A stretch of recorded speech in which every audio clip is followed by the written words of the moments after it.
Bonjour et bienvenue sur votre chaîne B50 de la Mignonne, la chaîne qui vous tient toujours compagnie et qui est toujours là pour vous informer. Okay? Il s'agit bel et bien de votre humble serviteur Michel qui a toujours quelque chose à partager avec vous. Avant de continuer, nous vous demandons d'aimer la vidéo et de partager le message parce que ce message consiste à rééduquer l'homme congolais. L'homme congolais a besoin de la rééducation. Okay. Ce message consiste à aider l'homme congolais à accéder à l'excellence, comme nous le disons chaque fois. Il faudrait que nous puissions quitter la médiocrité pour accéder à l'excellence. Ceci va nous aider, va faire que nous puissions être des hommes bien faits, des hommes avec des cerveaux qui fonctionnent normalement. Alors, nous sommes toujours dans l'espace politique, dans le cercle politique de notre pays. Nous avons dit que le cercle politique de notre pays est teinté de saleté et pourri. Pourri parce que les politiciens actuels au pays, ils répètent les mêmes erreurs que celles-là qui les avaient précédés. Voilà le mal au Congo. Ceux d'aujourd'hui continuent à répéter les mêmes formules, les mêmes méthodes, les mêmes stratagèmes. Donc rien ne change. Quand vous voyez l'image de l'espace politique actuel du Congo n'est pas différent des années passées. C'est exactement la même chose. Donc nous revenons toujours sur le même point. Ce qui n'est pas explicable. Les choses doivent changer. Bamboka Moussoussou est avancé dans d'autres pays, sous d'autres cieux. Les pays avancent. Les pays avancent. Allez-y en Tanzanie, voyez l'aéroport de Tanzanie. Allez-y en Angola, voyez l'aéroport qu'ils ont construit en Angola. Il n'y a aucune différence avec ce que nous voyons dans d'autres pays. Je parle ici des pays développés. Quand vous prenez Njili, venez comparer ça avec l'aéroport, prenons par exemple l'aéroport de Cape Town, en Afrique du Sud. Et vous prenez une île et vous comparez. Vous ne pouvez même pas comparer. Ce sont deux choses incomparables. Je veux dire que les autres pays travaillent pour le développement, pour l'avancement, pour le bien-être de tous, je veux dire de la population. Okay? Mais chez nous, c'est toujours des problèmes en problème. Des problèmes en problème. Nous avons été très contents, nous avons applaudi lorsque le fils du Sphinx a pris le pouvoir. Et nous avions dit, cette fois-ci, le peuple d'abord va se manifester. Au contraire, ce que nous voyons, c'est autre chose. Nous sommes en train de voir des pauvres devenir des millionnaires en l'espace d'une semaine. Ce qui est grave, ce qui est infaisable dans d'autres pays. Ça ne se fait pas. Mais au Congo, ça s'est fait. Les millions au Congo ne signifie absolument rien. Les gens volent des millions, les gens se transforment en millionnaires en l'espace de quelques jours. Pourquoi? Parce qu'ils travaillent avec les hommes du pouvoir ou parce qu'ils sont dans le pouvoir. Ce n'est pas normal. Il n'est pas dit que puisqu'on est politicien, on doit être riche. Ce n'est pas comme ça.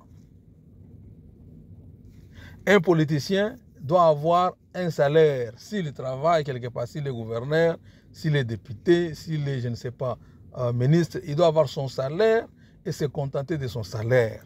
Les gens ne doivent pas commencer à voler de l'argent pour se rendre ou pour devenir millionnaire en l'espace d'une semaine. Ce n'est pas normal. Les gens se demandent, les gens se posent tant de questions. Ils ne comprennent pas, ils sont un peu dans la confusion.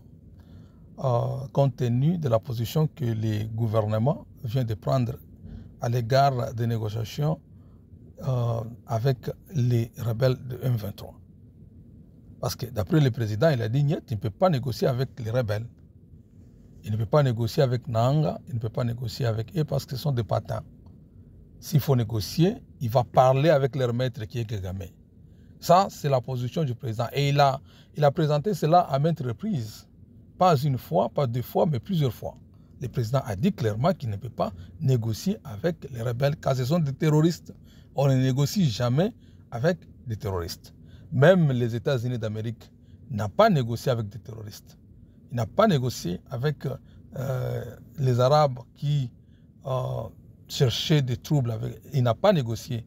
Ce qu'il fallait faire, c'est aller frapper, parce que ce sont des terroristes. On ne négocie jamais avec des terroristes. Et le président a bien clairement présenté son point. Il a dit qu'il ne peut pas négocier avec les rebelles. Et ça, c'est vrai. Maintenant, les gens se posent la question, ils se disent, mais qu'est-ce qui se passe aujourd'hui? Le président de la République vient de changer la position.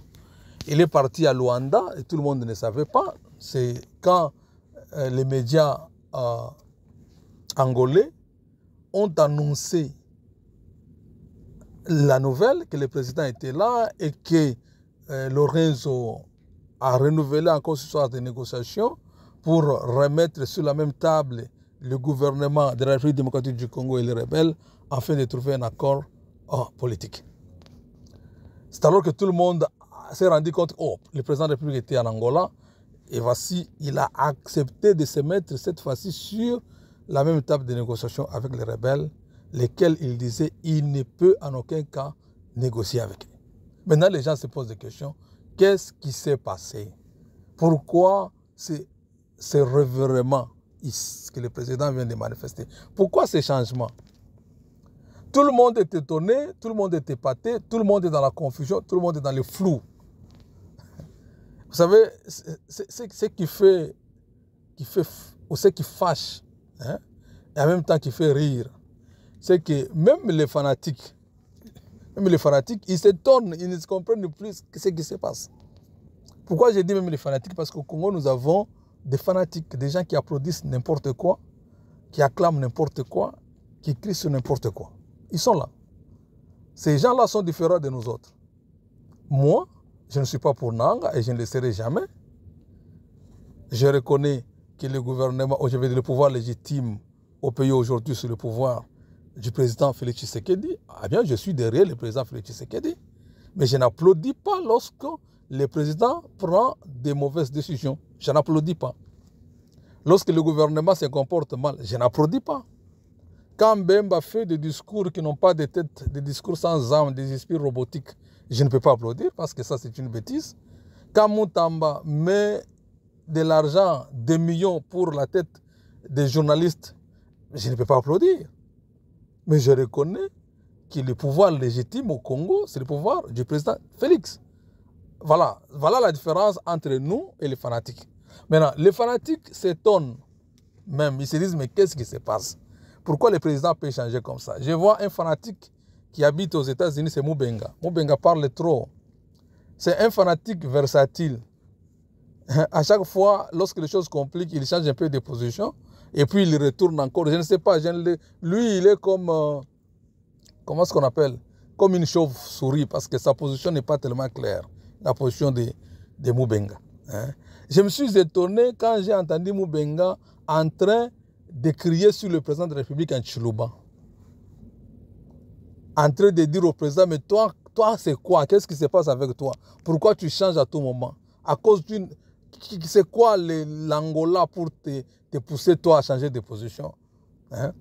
Tu as dit que tu ne vas pas négocier avec les rebelles. Te voilà changer de position, tu vas te mettre en retard pour négocier avec les rebelles. Qu'est-ce qui se passe avec toi? Tu ne sais pas que c'est toi qui es le président et que tu as le pouvoir de prendre ta propre décision parce que tu es souverain. Il dit au président, ce que nous te disons de faire, tu ne le fais pas. Ce que les autres te trompent et te disent de faire, tu le fais. Il commence à crier sur le président. Et pourtant, Mubenga, c'est un fanatique versatile. Il est étonné de ce qui se passe. Il est étonné de ce qui se passe. Alors, beaucoup de gens, que ce soit la population, même nous autres qui faisons des analyses, mais aussi les fanatiques, s'étonnent de la position que le président vient de prendre, de ce virement. Jusqu'à tel point, maintenant, qu'est-ce qu'ils vont faire? J'ai vu des poches de fanatiques qui commencent un peu à défendre la position du président. Non, vous ne comprenez pas pourquoi le président a dit ça, vous ne comprenez pas, vous ne savez pas les dessous des cartes. Il n'y a pas le problème des dessous des cartes. Le problème est que le président a accepté, le 18 mars, il sera à la table de négociation avec les rebelles. Voilà ce qui est vrai. Sa porte-parole qui essaie de changer, de dire non, ce n'est pas le président qui a décidé, c'est l'Angola qui comment l'Angola peut imposer sa volonté sur le président de la République? Hein? Des fois, il faut être sérieux, des fois, il faut être honnête. Le président a accepté de se mettre à la table de négociation avec les rebelles. Le problème maintenant, il faut savoir qu'est-ce qui s'est passé. C'est ça le problème. Qu'est-ce qui s'est passé pour que le président arrive à changer de position? La vérité en est que ce qui a poussé le chef de l'État à rebuffer sa propre décision de ne pas se mettre sur la même table de négociation avec les rebelles de 1-23, c'est la pression extérieure. C'est la pression extérieure. Le chef de l'État est soumis à une pression extérieure terrible, qui ne lui laisse aucune manœuvre pour garder sa position de ne pas faire de négociations directes avec les 1-23. Lorsque vous regardez la scène politique et les enjeux politiques, régionales, sous-régionales, mais aussi internationales, vous allez vous rendre compte que le chef de l'État est soumis à une pression terrible et qu'il ne doit pas avoir le choix, il doit accepter d'aller à la table de négociation directe avec les rebelles. Okay? Mais cependant, la décision du chef de ne pas négocier directement avec les rebelles, c'est une bonne décision. Hein? C'est une décision à louer. Hein? Ici, que les gens qui n'aiment pas le chef de l'État, qui haïssent le chef de l'État et qui, pour eux, tout ce que le chef fait est ténèbres et noir, ne me tiennent pas rigueur. Hein? Vous savez, il y a des choses que le président fait bien, il y a d'autres choses qu'il fait mal. Mais quand c'est bien, il faut l'accepter. La décision de ne pas faire de négociations directes avec les rebelles, c'est une décision à louer. Pourquoi j'ai dit ça? Parce que aller à la table de négociation avec les rebelles du 1-23 va nous retourner directement à ce qui s'était passé en 2012 avec Kabila. C'est-à-dire qu'il y aura des brassages, il y aura des concessions qui seront faites. Parce que les 1-23, quand ils viennent là, ils ont leur cahier de charges. Là où il y a des choses qu'ils veulent avoir, il y a des choses qu'ils veulent avoir. Le problème, ce n'est pas simplement la gestion du pays par le pouvoir en place. Non, ce n'est pas ça. Le problème, ce n'est pas la libération du peuple comme ils le disent. Personne ne vient libérer le peuple. Le problème, c'est avoir une part du gâteau. Et la grande mission consiste à permettre que les Rwandais continuent à contrôler l'espace est de notre pays. Donc, accepter d'aller faire des concessions avec le 1-23, c'est en soi vendre le pays. C'est ça la vérité. Ok. Ici, les Congolais, nous devons être intelligents. Moi, je crois que les Congolais, le gouvernement, c'est là qui nous dirige, doivent être intelligents. Nous refusons les gens qui ne font que de bruit, tels que les tambours et les airs, qui font que de bruit, qui n'apportent absolument rien. Des gens tels que les Jean-Pierre Mbemba qui font des bruits, qui n'apportent... Il faudrait que les Congos puissent avoir des cerveaux qui résonnent. Des gens, comme aux États-Unis, on appelle les think tanks. Hein? Des think tanks, ce sont des chambres de résonance. Des gens qui font des gens qui raisonnent et quand ils terminent leurs conclusions, ils apportent des solutions aux problèmes. Voilà ce que le Congo a besoin. Nous n'avons pas besoin de discours propagandistes. Nous n'avons pas besoin de faire la gestion populiste comme avec Moutamba. On n'a pas besoin de ces histoires-là. Nous avons besoin des gens qui raisonnent et qui aident les chefs de l'État à pouvoir bien gérer le pays. Voilà. Écoutez-moi bien. La position des alliés régionaux et sous-régionaux de la RDC, mais aussi la position de la communauté internationale, prouve à suffisance que l'ennemi que nous avons en face, ce n'est pas seulement le 1-23, ce n'est pas seulement les Rwandais, mais c'est beaucoup de gens. En réalité, c'est beaucoup de gens. Ok? Tous ces gens-là nous en veulent en réalité. Moi, je crois que il faudrait que nous puissions ouvrir notre intelligence. On doit comprendre ce qui se passe. Tous ces gens-là nous en veulent. Le Congo est tellement riche. Le Congo a tellement ce que le monde désire. Et bien entendu, ce n'est pas tout le monde qui aime le Congo. Hein? Mais prenons un exemple dans la vie normale, dans la vie courante. Lorsque le voisin a beaucoup de biens, le voisin pauvre à côté n'aime pas tellement ces voisins-là. Hein. Quelque part, d'une façon ou d'une autre, il peut faire semblant de l'aimer parce qu'il est voisin, mais il a envie peut-être sa voiture, hein, ou peut-être sa maison, hein, ou peut-être son poste téléviseur, je ne sais pas. C'est ça la vérité. Les Congolais ont cru que les Sud-Africains nous aiment tellement plus qu'eux-mêmes. C'est ce que les Congolais ont cru. Ils ont cru que Ramaphosa aime le Congo plus l'Afrique du Sud. Parce qu'à un certain moment, la guerre du Congo commençait à devenir la guerre de l'Afrique du Sud. Les Congolais commençaient à dire « Ah, vous allez voir Ramaphosa ce qu'il va faire.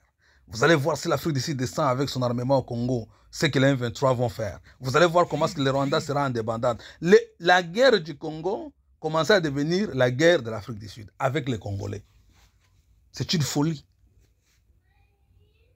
C'est une folie. Le Congo a mis sa confiance dans SADC. Parce que le Congo a cru qu'avec SADC, il sera protégé. Mais SADC n'a rien fait.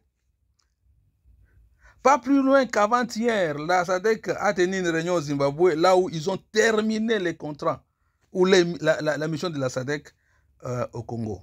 Et l'une des raisons, c'est la perte de vies humaines, hein, de leurs troupes. Hein. Et les pays ont dit, non, on ne peut pas accepter que nos hommes puissent mourir comme ça, hein, pour rien. Alors, il faut qu'on arrête, qu'on termine la mission. Hein. Et ils disent que, puisque le Congo va aller à la table de négociation avec le M23, il n'est pas question d'utiliser la voie de la guerre. Donc, on va utiliser la voie politique pour mettre fin aux troubles au Congo. La voie politique, c'est la pression qu'on met sur le président de la République. L'Afrique du Sud a retiré ses troupes d'une façon polie. A arrêté de venir assister les Congolais d'une façon polie, bien que les Congolais pensaient que les Sud-Africains vont nous aider. On n'avait pas le choix, il fallait aller chez les Tchadiens. Les Tchadiens ne nous ont pas aussi aidés.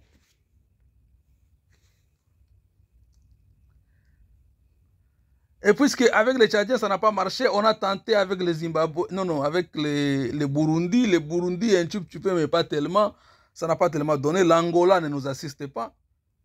La Tanzanie aussi ne nous assiste pas tellement. Ça ne marche pas, je vous assure. Ça ne marche pas. On n'est pas là pour nous. On ne nous assiste pas. Et cela a créé la confusion dans la tête du chef.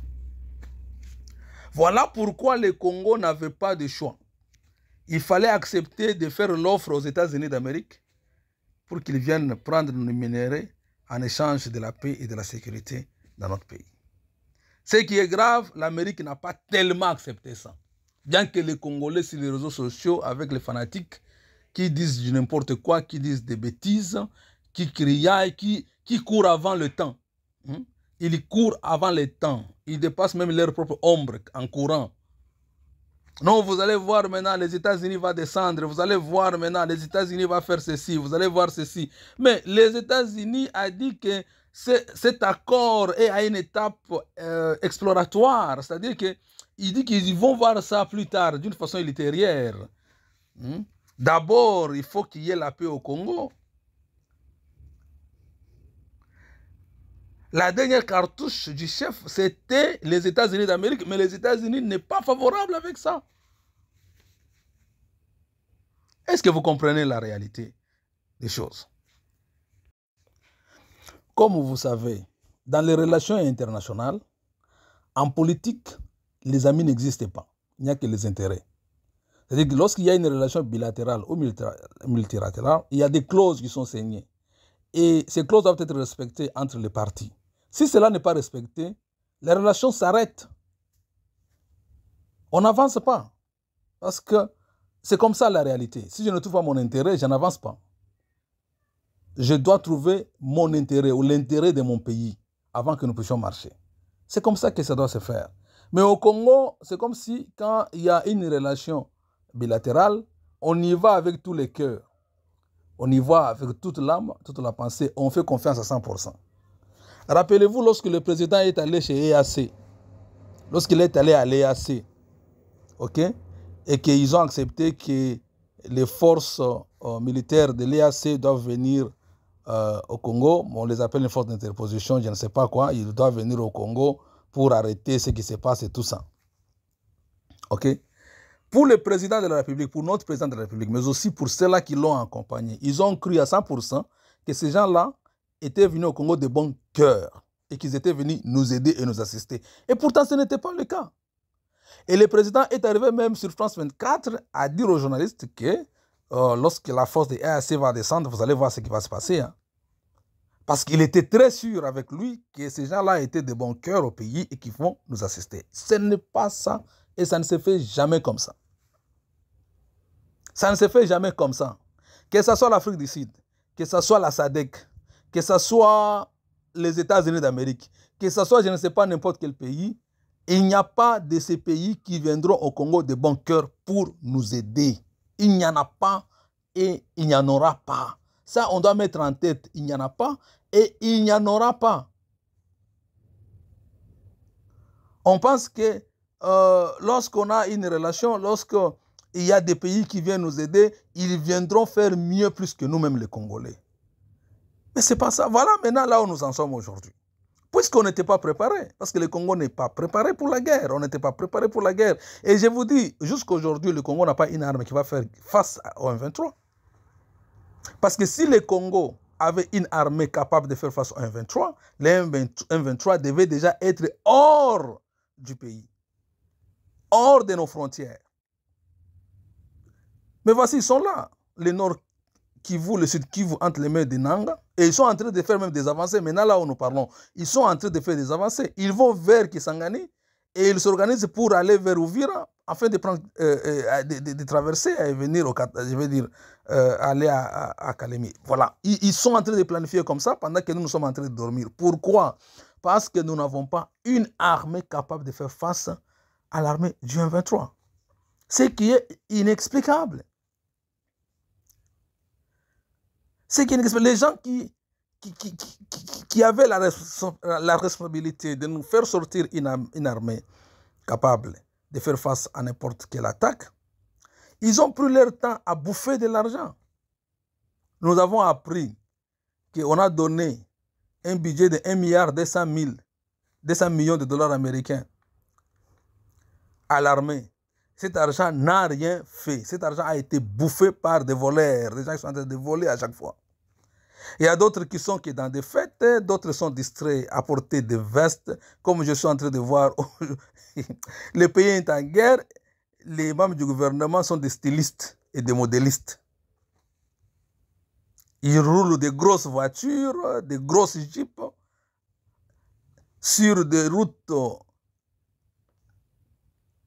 avec des trous et tout ça, ils sont à l'aise. Ils s'en foutent, ça ne leur dit absolument rien. Vous voyez maintenant? Quand il y a médiation, c'est ça le résultat. Quand il y a médiation, c'est ce qui arrive. Vous oubliez que un État, c'est comme une maison. Une maison doit être protégée. Il faut mettre des murs tout autour. Il faut bien barricader sa maison pour que les bandits ne viennent pas voler. Vous êtes là en train de gérer, vous oubliez. Quand on prend le pouvoir, on organise son armée. On organise son armée. Mais au Congo, on n'organise pas l'armée, on a laissé les militaires tels qu'ils sont. Il n'y a aucune différence entre les militaires d'aujourd'hui et ceux de Mobutu qui n'étaient pas payés. Il n'y a aucune différence entre les militaires d'aujourd'hui au Congo avec ceux de Kabila qui n'étaient pas payés. Donc c'est la continuité dans le mal, la continuité dans le mal. Voilà ce qui arrive aujourd'hui que nous puissions ne pas être en position de pouvoir nous défendre nous-mêmes. Nous devons arrêter de compter sur les relations, aussi les alliés. Les alliés peuvent venir juste pour nous aider un tout petit peu, mais on ne peut pas compter sur les alliés. On doit compter sur nous-mêmes. Nous devons nous organiser. Nous devons nous réorganiser. Nous devons organiser l'armée. Nous devons bien faire le travail afin de nous défendre. Voici maintenant, nous commençons à être dictés. C'est l'Angola maintenant qui appelle notre président pour lui dire que tu n'as pas le choix, tu dois aller à la table de négociation avec les M23. C'est l'Angola qui fait ça. Est-ce que vous voyez comment est-ce que les choses tournent? Et ce n'est pas bien. Ce n'est pas bien. Que Dieu bénisse notre pays. Que Dieu bénisse le Congo. Que Dieu nous assiste. Nous vous demandons de vous abonner, Abonnez-vous massivement sur B50D, la mignonne officielle. Et aussi partagez le message. C'est juste une façon de pouvoir éduquer et rééduquer l'homme congolais, laver son cerveau pour qu'il commence à penser normalement comme un homme normal. Okay. Merci beaucoup. À la prochaine. Hey, yeah! Depuis année bandi oningisi nzoto te tala occasion yango yo olata obima osepela na temple ya baartiste ya grande renommée oyo eyebana ezali showbiz yaka kovivre pe kofete 7 ans ya Belleville TV oyo ezali cadeau signé Bellard Production andimi à offrir bino spectacle riche en couleurs le 29 mars oyo avec ba one man show oyo bakomema bino na niveau bolingaka bon retrouver ambiance bon retrouver bonne humeur oyo nanu bozwa quitté depuis début année avec ba one man show lokola décor ilonga Gladys Aïda, Maman Kalunga, Maman Moseka, Marie-Jeanne Bololé, Gesho Engange, sans oublier Yemoko Belleville Kandi, Akozalawana, Pona Kosepelisa bino. Yo muto tuninga droit d'entrée, ezali na $10 ya pamba, $30 pona ba place VIP, gagner temps, yo muto lingozo habillé, benga na ba numéro oyo, okozala mobimba. Yo muto yebinanu, Carrefour pe temple ya bastar ya RDCT o ezali showbiz ezali na croisement ya ba avenue Colonel Munjiba na boulevard du 30 juin yaka awa o sepela o vivre ambiance oyo na notikali ko vivre te le 29 mars oyo na showbiz nga na zanga te keyo oui na évité vidéo oyo ernime kokoma ekomela bino ezali mama Joséphine mama Zozo na yebi bino solution oyo ezali solution ya ba problème na biso ba problème na biso yango ezanini ba problème na biso yango eza ba problème ya santé eza ba maladie oyo eza kati na biso ba maladie telle que diabète tension AVC prostate ba hernie ba maladie wana nyonso tout oyo ezo déranger biso ba ménopause mutu pasi maladie nini épilepsie maladie nyonso tout oyo ezo déranger ndeko na yo oyo aza pembe na yo ezo déranger mwana na yo oyo ya cancer oyo ezo déranger biso solution yango yo na yeli yo solution ya ba produit na biso ya naturel ba produit oyo ezali ba complément alimentaire ba produit oyo ezali 100% naturel ba produit na biso ya Occident ndeko na nga na ili yo ba produit oyo eza juste biloko kolia oyo tozo ko compléter na nzoto na biso. Pourquoi? Parce que monde entier monde est déjà pollué. Eza pollué à partir ya biloko oyo tozo lia. Biloko tozo lia yango ezo détruire ba santé na biso. Pourquoi? Parce que biloko tozo lia bazo travailler ngo na ba produits chimiques. Biloko tozolia bazo tia yango ba poison, biloko tozolia bazo tia yango même ba formol. Yango wana compagnie ya aloe vera products bakaniseli peuple na bango partout dans le monde entier na plus de 160 pays balobi non tikato kanisi la peuple na biso pona bien-être na bango et pona santé na bango ezala malamu yango wana ba produit na biso yango yo eza wana pona kosunga biso na ba santé atika na ebisa yo bien fait ya produit na biso aloe vera gel produit oyo okoko zanga yango na ndaku na yo te yo oza na problème ya insomnie olala kate produit oyo eza somnifère ezo pesa yo pongi yo oyo oza na nzoto makasi te produit oyo eza tonique eza wana po pesa yo nzoto makasi yo oyo oza na ba toxine na nzoto na yo produit oyo eza détoxifiant eza ko détoxifier nzoto na yo eza ko purifier makila na yo eza ko sukula ba veine na yo produit oyo ezana ba bienfait ebele produit oyo ko soigner pour l'estomac produit oyo ko soigner pour la constipation produit oyo eza produit moko eza ko sunga système immunitaire na biso yango wana ndeko yo ko zanga ba produit oyo te pour la santé na yo santé ezana prité santé ezana prité yango wana somba produit oyo soki omilingaka pe olingi libota na yo olingi mobali na yo olingi bana na yo te okoko sanga produit oyo te yango na yo ko présenter yo produit ya aloe vera gel. Yango soko lingi kozwa yango lolenge nini? Contactez Maman Joséphine na plus 44 79 853 90 849. Na bangeli susu plus 44 79 853 90 849. Tika Nzambe apambola yo kozanga produit oyote aloe vera gel. Oh, la mignonne. Botika la bébé. Oh, Kina sala mignonne bokoli yango 0. Lobezala kina 10 52 yo bokoli yango na 1. Yango zopesa posa kozongisa nga bébé na mbuma. Basala ba chaussée kaka pona ba voiture te.